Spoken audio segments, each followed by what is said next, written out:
اور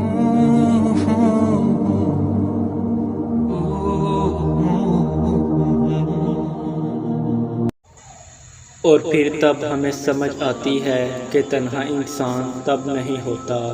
جب لوگ چھوڑ کر چلے جاتے ہیں، بلکہ تنہا تو ہم تب ہوتے ہیں جب ہم اللہ کو چھوڑ دیتے ہیں۔ تبھی اللہ ہمیں ہماری محبت میں ہی توڑ دیتا ہے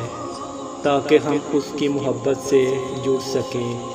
اور جو اس کی محبت سے جڑ جاتا ہے وہ پھر کبھی نہیں ٹوٹتا،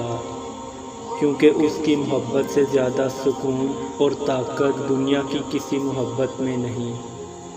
کہانی کی شروعات بھلے اس سے نہ ہو، مگر ہر کہانی کا اختتام اسی پہ ہوتا ہے، تو پھر کسی کے چلے جانے سے یا کسی کے بغیر رہنے سے تم ڈرتے کیوں ہو؟ جو آ رہا ہے اسے آنے دو، کیونکہ جو چلا گیا ہے اس میں حکمت تھی، اور جو آ رہا ہے اس میں اللہ کی مرضی ہے۔ انسان دنیا اور لوگوں کی محبت کے بنا رہ سکتا ہے، لیکن یقین مانو انسان اللہ کی محبت کے بنا نہیں رہ سکتا۔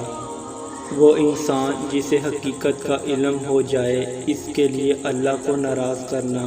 سب سے بڑا خسارہ ہے۔ مجھے رب کی ذات پر اتنا یقین ہے کہ آج وہ اگر مجھے کانٹوں سے گزار رہا ہے